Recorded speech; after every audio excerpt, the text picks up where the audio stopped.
تا دێت نرخی کەلوپەلی بیناسازی و خانوبەرە بەرز دەبێتەوە. ئێستا وەکو جاران هاوڵاتیان خانوو دروست ناکەن و بە ڕێژەی 170 دروستکردنی خانوو بەراورد بە 8 ساڵی ڕابردوو کەمی کردووە. ئێستا ئیدی شوێنکارەکانی فرۆشتنی چیمەنتۆ، شیش و بلۆک و کەرەستەکانی دیکە وەکو پێویست بازاڕیان نەماوە و کوردوەتەنی هاواریان لێ هەڵساوە. سەبارەت بە پێشووتر سلفەی ئاقارە بوو لە ناو ئەم میلەتە، کابرا سلفەی ئاقاری وەرەگرت و هەڵەسا بە ئیشوکاری خانووەکەی، موادوشتی ئەکڕی و ئەیبر بۆ بیناکە. ئێستا سلفەی ئاقار نەماوە و سەبارەت بە گرانی ئەمڕۆژ گاز گران بووە و هەموو شتەکان بگرە قات و ڕبعی زیایی کردووە. بۆ نمونە پێشە من گەڵابەیە لە من بۆ هاو بە 250,000، ئیمڕۆ بۆ بە 350,000، 100,000 زیایی کردووە. 18 مەتر لم. بۆ نمونە چیمەنتۆ، جاران ئێمە چیمەنتۆمانەوە بە 75,000 وردە و دەزیای کرد، ئێستا چۆتە 110,000. سەبارەت بە چیمەنتۆی تاسووجە، چیمەنتۆی داتا هەمووی گران بووە. لە هەر کەس دەپرسی بۆ هەڵێ گاز گرانە و حکومەتیش ڕۆژانە شتەکە جیاوەکە و کەسیش نییە لێی بپرسێت. ئێستا بلۆکی 20 بەکارێنن، بلۆکی 10 بەکارێنن، 15 بەکاریە و 30 بەکارێت. جاران ئەو بلۆکە بە 800 دینار بوو، بلۆکی ڕانیە بۆ بە 980 کەیەنن بۆ مەحەلەکان، بۆ بینای ماڵانیش. ئەوە فەرقی کردووە، جووتە بلۆک بووە بە 980 دینار. جاران کە کاتێ ئەقارەجرا چیمەنتۆمان بۆ هات لە ڕێگا ئەفرۆشرا، کەم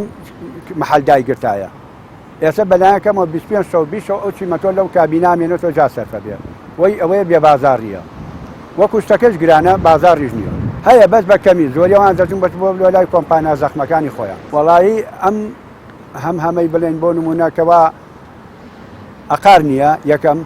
دووەمینیش خەڵک لە دڕەلاوتیا ئەژی قەلەقە بەعام ئێستا خەڵکیشی ڕاگرتووە.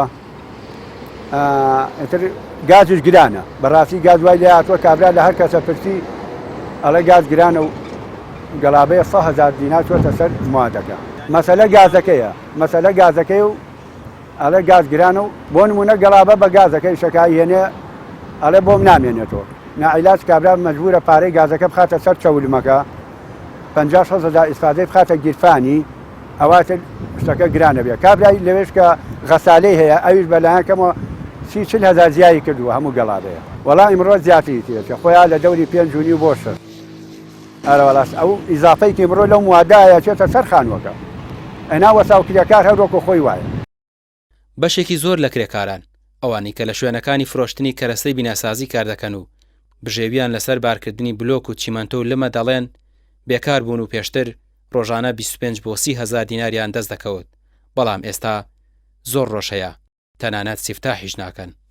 لەو کاتەوەی کە ئیشەکەی ئاوا بووە کە بێ ئیش بیت جەنابەت؟ ئارەوەڵا زۆر بێ ئیش بوو، زۆر ئەزە حالیان بێ ئیشین، حالیان لەم مانگەیە هەر ئیشە نەبووە، لەوەتی گاز و بەنزین گران بۆ ئیشە نییە ناوەڵ. وەلە بەیان لیان بە سیارە ساحب نەکردو، ئەم هەفتەیە 10,000 پێیا کردو. لە یەک هەفتەیە؟ لە یەک هەفتەیە. پێشتر چەند پێیاک ڕۆژانە؟ وەڵای ڕۆژانە پێشە مۆزە باش بوو 20,000 و 30,000 و ڕۆژانە پێیا کرد، بە ئێستا ئەوە نییە نەماوە. بۆچی وای لێ هاتووە؟ وەڵای حکومەت دەیزانێ نازانێ، ئێستا بۆ وای لێ هاتووە. پێشتر ڕۆژانە چەند پێیا کرد ئەو کاتێک کە ئەو وەزع وای لێ نهات؟ ناڵم 20,000 من پێیا کرد، 20,000 30,000 ڕۆژانە 35,000 15,000 ڕۆژ کەوتبوو. بەس ئێستا باشتر بێ، ئێستا هیچ هیچ هەر نییە. تۆ لێرەی بەردەوامی ینی خەڵک بۆ کڕینی چیمەنتۆ و شیش و ئەوانە تا چەند ڕۆژانە ڕوەکە نێرە؟ وەڵا هەی کەم لە تاو جارانە هەر زۆر کەم، هەر زۆر کەم ڕوتیەکەم، بە جاران زۆر بوو، ڕۆژانە مشتری زۆر زۆرە بوو. باشە ژیانتان گران بووە، گەساب گەڵابەکە بە گرانە یێریە، ئەوسا بە 20,000 بێسەوی 4,000. ژیانتان قورس نەبووە ئێستا ئێوە بە چۆن قورس نەبووە کە کاسبی نەبوو قچە قورسە بێت، مۆلیدەی کارەبای ئاوەیە چۆن بەچیە کە کرێکاری ژنەکەی.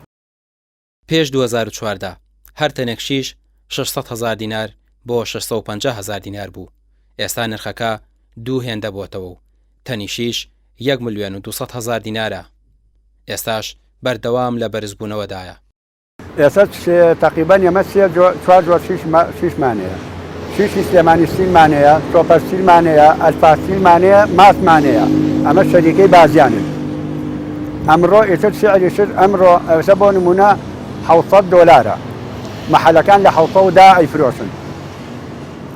ماز گرانە ماز تقریبان 70 دلارێکی فەرقە تورکیشمانەیە تورکیەکە ئەمڕۆ کەمتر بەکاریە لەبەرەوە تەنی لە دەوری نۆوەرەقایە بەهۆی گرانبوونی کەرەستەکانی بیناسازی دروستکردنی خانوو بە ڕێژەیەکی بەرچاو کەمی کردووە ئەوانی کاری دروستکردنی خانوو دەکەن دەڵێن ناچارن بە نرخێکی کەمتر کار بکەن تا کاریان دەست بکەوێت پێشتر بەردەوام کاریان هەبووە بەڵام ئێستا لە مانگێکدا تەنها چەند ڕۆژێک کاریان هەیە و ئەویش بە ڕێگەی ناسیاوەتی دەستیان دەکەوێت والله لە 2014 بڵێ ماشەئەڵڵا بەس جومعەکان مەجال هەبوو ئەگەر دانیژین ئەویش بەچ حاڵە بەڵام ئێستا ئەوەنەی لە ماڵەوەی لە ئیژنین جا ئیش و کاش بڵێ لە سعریشا فەرقی کردووە سعری ئێمە هەروە خۆیەتی بڵێ 2014 و 15 چۆن بوو سعرمان باش بوو بڵێ شت هەرزان بوو تەبەقێ پلێتمان بۆ نمونە ئەکڕی بە 35 دلار بۆ 40 دلار ئێستا بە 6 دلارە وەستا هەر لەگەڵمان بە 30,000 تا 35 ئێستا وەستا بە 45,000 سعری ئێمە بۆ نمونە بینە دەمانبەز سەق بە 25,000 بۆ 30,000 ئەگە بە پەم تێکرایە ئێستا هەر بۆ پارێ و بەڵام شتەکە دەسەر ئێمە گران کەوتووە وەڵڵاهی حساب کە قاتونی و لەسەر ئێمە ئێمە یان سعرەکەمان هەر لە شوێنی خۆیەتی بەڵێ مەواد و شت هەمووی گران بە بۆ نمونە پاکەتێ بزما کە شتێکی بەسیتەوە نیە لە بینایە بەکاری دێن بە 2,500 بۆ 3,000 وێستا بە 5,000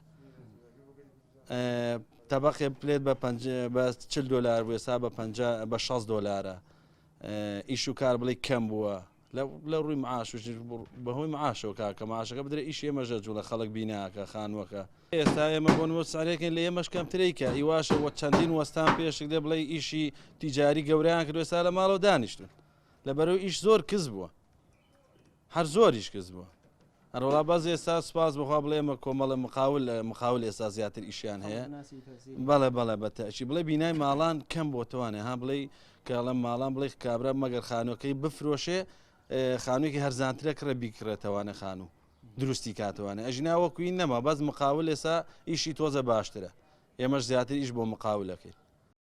سەندیکای کرێکاران دەڵێت بەشێکی هۆکاری بێکاربوونی کرێکاران بۆ جێبەجێ نەکردنی یاساکانی تایبەت بە کرێکاران دەگەڕێتەوە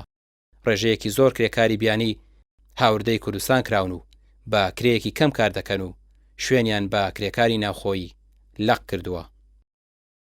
سەبارەت بە کەمبوونەوەی کار بۆ کرێکاران چەند هۆکارێکی جۆراوجۆری هەیە ئەوەی جەنابەت باست کرد مەسەلەی پیشەسازیەوانە بە دڵنیایە وایە سەردەمی دنیا بەرەو پێشچوونێکی خێرا و تەکنەلۆژیای زۆر بە قوتی بەخۆبینیوە ئەمە هۆکارێکە کەوای کردووە کرێکاران لە شوێنکارەکانە لەو کارگە گشتیانی کە ئیژەکەن ڕێژەکانیان دابەزێ بۆ نیوە و جاری وایە لە نیوەش کەمتر ئەمە هۆکارێکە نەمانتوانیوە ئێمە بە یاسای کاری کۆنی ساڵی 1970 ئیشەکەین ئەم یاسایە هەندێک بەرگە و بابەتی تایە لەگەڵ ئەم سەردەمە نوێیان ناگونجێژینە خۆی یاساکە گەر دەقاوکە خۆی جێبەجێکرێ بە دڵنیایە و بەرژەوەندی کرێکارانی پاراستەوە بەڵام ئەمە یەکێکە لەو خاڵانە خاڵی تر لەوەیە کە باڕاستی بە هۆکاری زروفە سیاسی و ئیقلیمەکانی کە لە دەوروبەری ئەم وڵات و هەرێمی کوردستانەیە گوزەرێ جەنابتان لای جەنابتان و بینەران معلومە کە کرێکارانی بیانی بە لێشاوێکی زۆر ڕویان لەم هەرێمی کوردستانە کردووە ئەمانیش تەسنیفە بن بە پێی بۆچوونی ئێمە و کە کارمانتیا کردووە سێ زۆر کرێکاری بیانی هەیە لە هەرێمی کوردستانە کرێکاری چانەوانن کە بە ڕسمی داخلی هەرێمی کوردستانە بن حکومەت مۆڵەت دەدا بە کۆمپانیەکان کە ئەمە ئێمە سەدان داواکاری و یاداشمان داوە بە حکومەت کە حکومەت پابەند بێ بەوەی کە کاتی خۆی ڕژێمی فاشی بەغا بڕیارێکی نێودەوڵەتی واژۆ کردووە کە ئەم بڕیارە لە تەواوی دنیا ئیش پێکرێ بەبێ کرێکارانی ناوخۆ لە شوێنکارەکانە ڕێژەکەیان لە 180 بێ هەروەکو ئەنجومەنی وەزیران و سەرۆکاتی حکومەت چەند مانگێک بەر لە ئێستا بڕیاریاندا کە لە 170 بێ ئەم بڕیارە پێشتر هەبووە و لە 120 کرێکاری بیانی بێم کرێکارە بیانیانە بێ فەنی بنی هەر یەکێ لەو کرێکارە بیانیانی کە فەنین دە کرێکاری خۆماڵی فێری کارەکە بکەن بۆیە ئەم یاسایە پەیڕە و ناکرێت لە هەرێمی کوردستان جۆری شتر لەم کرێکارانە ئەوانن کە بە گەشتیاری لە ڕۆژهەڵاتەوە لە سووریاوە لە هەموو لاکانەوە کرێکار بە تایبەتی زۆرینی و کرێکارانە ڕۆژهەڵاتن کە بە گەشتیاری داخلی هەرێمی کوردستانە بن ئەمانە ماگانە چن ڕێپێدانی گەشتیاریەکەیان تازاکەنەوە یەن لێرە کرێکاریەکەن بە نیوە قیمەت بەڕاستی ئەمەش هۆکارێکە لەوەی کە زەرەرزیانێکی زۆری لە کرێکارانی بیناسازی داوە هۆکارێکی تری ئەم کرێکارانە ئەوانن کە جەنابتان معلومە لە هەرێمی کوردستان ئەم هەموو کەمپا هەیە کە ئاوارەکانی تێدا دەژینم کرێک ئەم ئاوارانە بەیانی ڕۆژە بێتەوە ێنە دەرەوە لە شوێنکار و کارەکانە بە نیوە قیمەت ئیشەکەن کە ئەمانەش نە دەستەبەرنە یاسای کار نە هیچ شتێک نەیگرتونەتەوە چکە خۆیان تۆمار نەکردووە. هۆکارێک شرەوەیە کە بەڕاستی لە خواروی عێراقەوە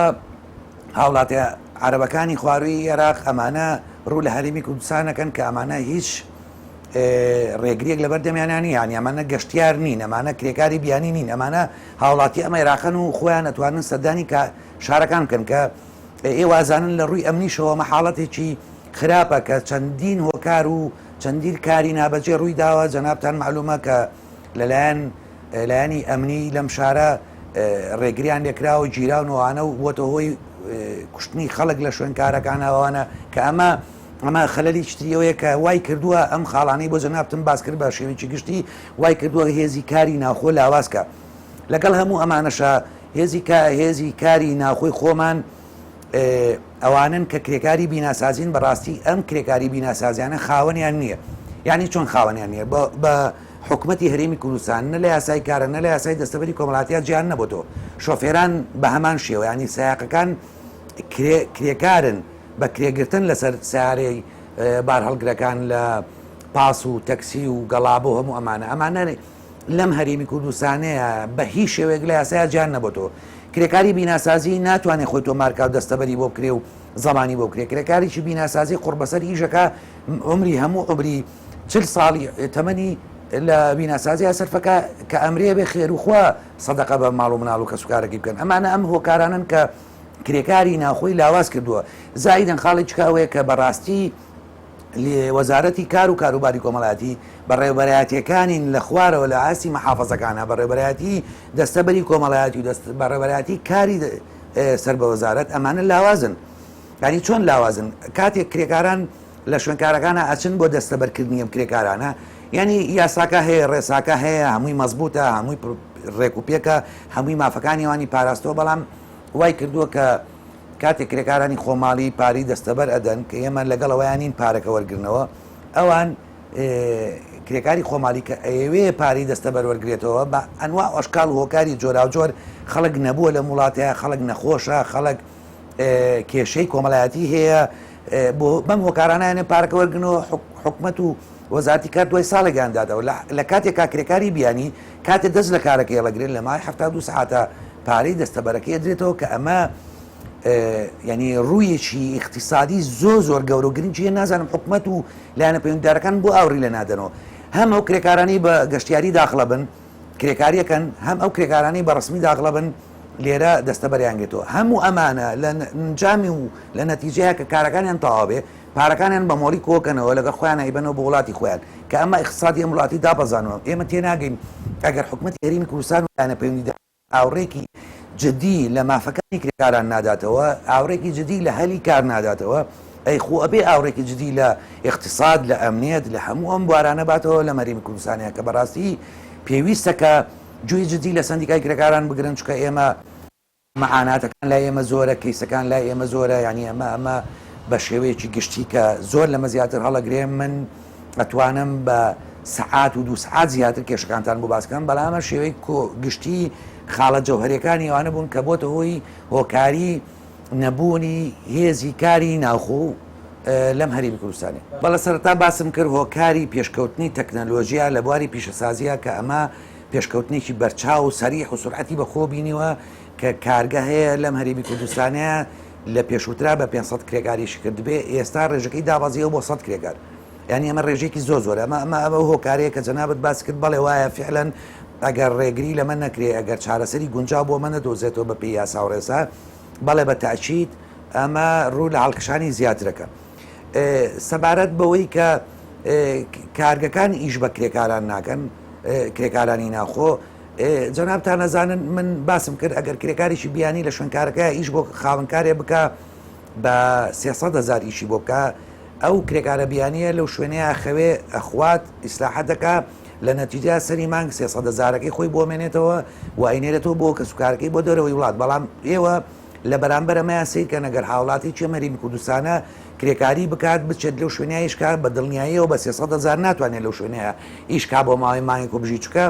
دیقەت بن مەساریفەکانی کری خان و خوێنکار تەلەبەی هەبێ نەخۆشیەکانی جەنابتان نەزانن ئەمانە تیش تەمینێک لە وڵاتیانە کەوتۆ سەر ئەو جوودی مرۆڤەکان کە خۆیانە بێ ئەم پێداویستیانی ژیانی خۆیان دابینکەن بۆیە لە بەرامبەرەوەیان پارێ بە شێوان ناکە ینی نایکەن کرێکارانی خۆماڵی ئەم ئیشە بە نیوە قیمەت ناکەن چووکە لە ئایندەیە لەسەری مانگە ئەم ڕێژەیە بەشی کرێخانەکانیان ناکە بەشی مەسرفی مناڵەکانیان ناکە ئەمە ئەو خەلە لە گەورەیە کە هێزی کار هێزی بێکاری بەرەو هەڵکشانە با کە جاریچ کاگەڕێمەوە سەرەوەی ئەم یاسایانە حکوومەتە بێ ئاوڕێژدی لەم بوارە بدات چارەسەر باسمان کرد کە بەڕاستی ئەبێ بە پلانێکی گشتگیری بە هاوبەشی هەموو ئەو وەزارەت و لایەنە بەڕێبەرایەتیانەی پەیوەندیدارن بە بواری کرێکاران و بە بواری وەبەرهێنان پلانێکی گشتگیردانێن هەوڵ بدەن هەموو خوێنکارانی دەرەچن لە جامیعە و لە پەیمانگاکانە بتوانین هەلی کاری باشیان بۆ بڕەخسێنین هەموو ئەو کرێکارە بیناسیازانی لە ناو بازارن لەسەر جادەکانن بە شوێن کارە ئاگەڕێن بتوانین ئەمانە لە ڕێی ئەو کۆمپانیایانەوە کەەوە بەرهێنانەکەن کە بەداخەوە کۆمپانیا زەبەلەحەکان کەەوە بەرهێنانەکەن وەکوون پرۆژەی نیشتەجێبوون و هەموو کارەکانی کە کاتێک گرێبەست لەگەڵ حکوومەت و بەرهێنانەکەن دابەز نەخوارەوە گرێبەست ئەوانیش جاری چکە لەگەڵ کۆمپانیا لاواچەکان ناکەن کۆمپانیایەک بۆ باری گواستنەوە کۆمپانیایەک بۆ دروستکردنی بیناکەی کۆمپانیایەک بۆ گواستنەوەی خۆڵەکەی کۆمپانیایەک بۆ ئەنوە ئەشکال زۆر کۆمپانیا لە پرۆژیایشەکە کە بەداخەوە وەزارەتی پەیوەندیدارەوە بەڕێبەرایەتەکانی وە بەرهێنان لەم کاتەیە لە گرێبەستی کاریان لەگەڵ خاوەن کار و کۆمپانیا زەبەلەحەکانە هیچ بڕیارێک هیچ بڕگێک لە یاسای کار لەم گرێبەستانیانە جێ ناکەنەوە لەم ئەقدی کارانیان کە پیان بڵێن ئەبێ ڕێژەی کرێکاری خۆماڵی ئەوەنە بێ ئەبێ ئاوا مافیان پارێزراو بێ هەری هیچ نەبێ بڵێ ئەبێ دوو یاسا لە هەرێمی کوردستانەیە هیچیان یاسای کارە هیچیان یاسای دەستەبەرە کە ئەبێ بڵێ ئەم دوو یاسایە بێ وەکو خۆی لە 100 تەطبیق و جێبەجەکەی بۆیە ئەمانە نەکرێ متمانە لای خەڵکی و هاوڵاتی و کرێکاری ناخۆ لاوازەوە نەماوە هەتا ئەمانە نەکەی متمانیان بۆ نەجێڕیتەوە کە بەڵێ بە دڵنیایەوە ژیانیان پارێزراوە ئەمانە وەکو پێویست لە شوێنکارەکانە هیچ ناکەن ئەمە جێی داخوونی گەرانیە بەڕاست حکوومەت بە پاساوی قەیرانی دارایی لە دوای 2014ەوە پێدانی پێشینەی خانوبەرەی بە هاوڵاتیان ڕاگرتووە کە تا ئەو کاتەی پێشینەکان دەدرا بە ڕێژەیەکی زۆر هاوڵاتیان خانوویان دروست دەکرد ئێستاش حکوومەت هیچ پلانێکی نییە بۆ دووبارە دەستپێکردنەوەی ئەم پێشینەیە بەڵێ خۆی لە ڕاستیدا ئەو کاتی کە لە کابینەی دکتۆر بەرهام ئەو کاتە سەرۆکایەتی کرد هەوڵێکی زۆر درا بۆ ئەوی کە لەو داهاتی ناوخۆوە لە بودجەی هەرێمی کوردستان پارە تەرخام کرا بۆی کە هاوڵاتیان بە تایبەتی گوندنشینان و کرێنشینان و ئەوانەی کە ژیانی باری داراییان باش نییە حکوومەت بۆ نمونە بۆ ناو شار 15 میلیۆن بۆ دەرەوەی شار دێهاتەکان 25 میلیۆن دیناری دابی نەکرد بۆ ئەوەی هەموو هاوڵاتێک بتوانێت بێتە خاوەنی یەکەی نیشتەجێبوون یا خانووی خۆی بتوانێت کە ژیانی خۆی و فراهەم کاوە بۆ مستەقبەلی ماڵ و مناڵی و کارێکی زۆر باش بوو ئەو کاتە بۆ هاوڵاتیانی کوردستان و بژانەوەیکی زۆر ڕوویدا لە گەڕانەوە بۆ دێهاتەکان بۆ قەزا و ناحیەکان ئەمانە وای کرد کە هاوڵاتیانێکی زۆر سوودمەند بن لەم خزمەتگوزاریە حکوومەتی هەرێمی کوردستان کە دواتر بە قەرز ئەیگەڕێنێتەوە بۆ حکوومەت بەڵام بەداخەوە لە دوای ئەوەی کە ئابووری سەربەخۆوە نەوت بە هەنار دەکرا بۆ دەرەوە هەرێمی کوردستان تووشی قەیرانی دارایی بووە دواتری شەڕی داعش بوو ئەمانە بوونە هۆکاریەوەی کە حکوومەتی هەرێمی کوردستان کار لەسەر ئەمە بکات و ڕای بگرێت و ئەم خزمەتگوزاریە کە بدرێت بە هاوڵاتیانی کەم دەرامەت بوەسێنرێ ئێستا کار لەسەر شێوازێکی کاکەن لەوە بە قەنەعەتی ئێمە حکوومەتی هەرێمی کوردستان ئێستا پارەی پێویستی لەبەردەستە هەر ئەو پارانەی کە وەریەگرێتەوە لە هاوڵاتیانە توانێت بەم پارێت دیسان هاوڵاتیانی تر ئەوانەی کە ناویان نووسیوە خۆیان تۆمار کردووە ئەمانە سوودمەند بن لەوەی کە قەرز پارە بە قەرز لە حکوومەت وەرگن و دواتر بیگەڕێنەوە بە ماوەی درێژخایەن چونکە ئەو پارەیە چێتە سندوقێکەوە بتوان بە ئیدامە بە بەردەوامی کاری لەسەر بکە بەڵام ئەوەی کە بینین عقلێتی حکومڕانیەکەی ئێستا و ئەم کابینەوەی کە زیاتر بازرگانەکان سوودمەندە بن بەوەی کە دابینکردنی زەوی لە شوێنی باشە و دواتر دروستکردنی شوقە و سیتیەکان ئەمە بۆتەوەی ئەوەی کە حکوومەت بێوێت زیاتر سوودمەند بە بازرگانەکان یان سەرمایهدارە هەڵتۆقیوەکان یان ئەوانەی کە بە ڕووکەش سەرمایهدارن و کەسانێکی بەرپرس یا حیزبی لە پشتەوەیە ئەمانە سوودمەند بن و دواتر لە کۆتاییدا لە 180 هاوڵاتیانی ئێمە کە ئێستا لە خوارد بۆ نمونە دەوڵەمەندیەوەن یان چینی وەسەتن یان هەژارن سوودمەند نابن لەمە ئەوانەی کە خاوەنی دەفتەرە دۆلارن لە پرۆژە نیشتە جێبوونەکانە سوودمەندە بن بۆیە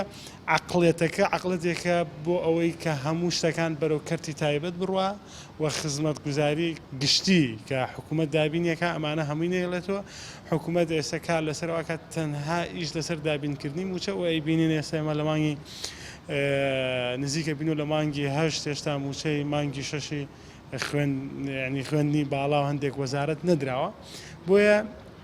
عقلێتەکە ڕێگە نادا و ئەمەش زەرەری زۆری لە هاوڵاتیانداوە و یەکێک لە کێشەکان من لەم ماوەی کە پەیوەندیم پێکرا و کوڕەشەهیدێکە بۆ لە بە بۆنەی ئەوەی لە شەڕی داعشە بەشداریان کردووە ئەو خزمە ئەو پارەی کە قەرزی کە لەسەریان بووە ڕایان گرتو لەسەر پێشمەرگە دواتر ئێستا ئەو مانگانە ئەو ساڵانیان هەمووی کۆ کردوێتەوە ئەبێ بە یەک دەفعە بیداتەوە بە حکوومەت ئەمە بارگرانێکی زۆری دروست کردو وای لێ کردووە کە هاوڵاتیان بچن خانووەکانی خۆیان بفرۆشن بۆی ئەو قەرزەی حکوومەت بنەوە ینی هەیە 7 ملیۆنی کات لەبەری پێشمەرگە بووە یا پۆلیس بووە موچەکان لێبرنەکان وەسانویان بە شێوازێکی هاوڵاتی وەریگرتووە ئەو پێشینەی خانوبەرە بەڵام ئێستا حکوومەت ئێوێ لە ماوەیەکی کەمە هەر هەمووی کەڵەکە بووە لەسەری بۆیە سیستەمی ئیدارەدانەکەی خراپە و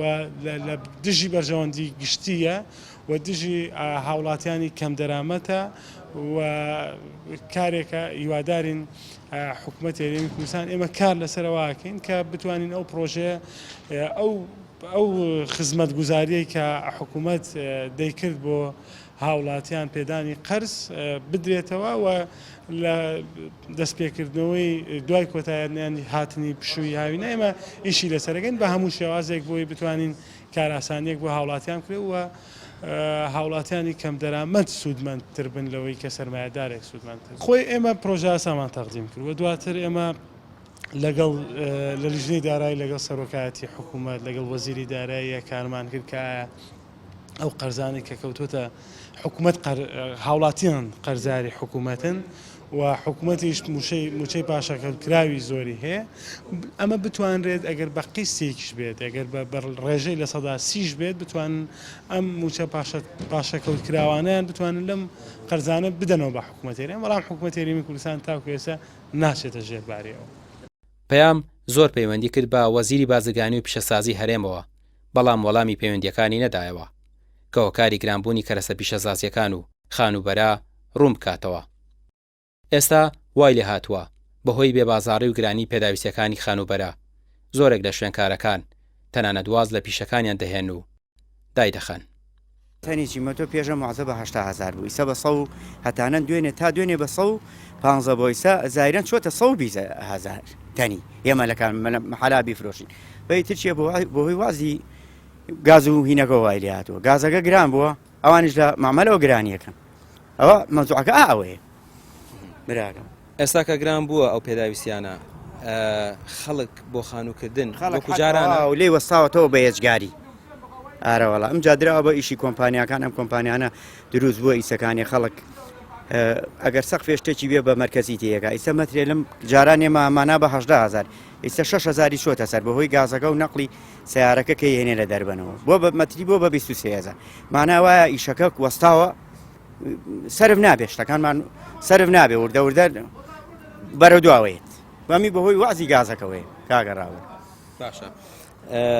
جگە لە گازەکە ینی هۆکاری تر هەیە لە پشتی گرانبوونی چیمەنتۆ و شیشەوە ینی پەیوەندی بە دەرە و شەڕوانەوە بە دۆلارەوە هەیە کە دۆلارەکە خۆ شوێنی خۆی نەجوڵاوە بەس ئەمان هەر خۆن دیتە کۆمپانیا سەرفیەکە لە مامەلەوە گرانیەکەن لەسەر محلەکان گرانیان کردو محلەکانیش مەجبورن بێ بە $2 خێرتەنی ئەمجا خەڵکەکەش نایکڕێ چونکە زیایە چێتە سەر بۆی ناکڕێت. ئێستا خەڵک جاران 400,000 بۆ 500,000 دا بەتەنی شیشێ ئەو پەڕی 600,000 ئێستا چەنە؟ ئێستا چۆتە نزیکەی $10 و $50 یعنی ملیێنێک و بەتەکیت ئارەوەڵا یعنی ئیشی ئیشی ئەمە دواکەوتووە ئیشەکە مراوە خەڵک لێی ناپرسێ هەمی زۆری بۆهۆی حسابی ئەم گاز و نەوت و مازینەوە کە ئاوایات وەکو بزانی محلە هەبووە ئیشەکەی هەڵبگرێت دای بخە لە بەرەوەی کە بازاڕی نەبووە هیچ محلی هەڵی نەگرتۆ محل هەیە لە پشتمانەوانێ سایرەن هەموو ڕۆژێ 30 مەتر لمی فرۆشتووە ئێمە هەر ئاینیشت بەزیسە تقریبن ماوەیە کە ئاوای تر کەوتووە ئیشەکە بەوەی ئەم پێ بازاڕی وا بڕوە ینی هیچ محلێکدا خات بوو جۆرە وەڵی ئەگەر وا بڕوا ئارە وڵات خەڵک بێحەوازە بێتاقەتی نییە ماڵ و مناڵ بەچی بەخێوکە. حکومەت دەڵێت گرانبوونی کەرەستە پیشەسازیەکان پەیوەندی بە نرخی دۆلار و بازاڕەکانی دەرەوە هەیە نرخی گازوایل و کۆمەڵە کۆکاری دیکەش ئەگەر بەردەوامیش ئەو نرخانە لە بەرزبوونەوەی بەردەوامە بێت ڕەنگە دروستکردنی خانووش بۆ هاوڵاتیان ئیدیکارێکی قورس بێت.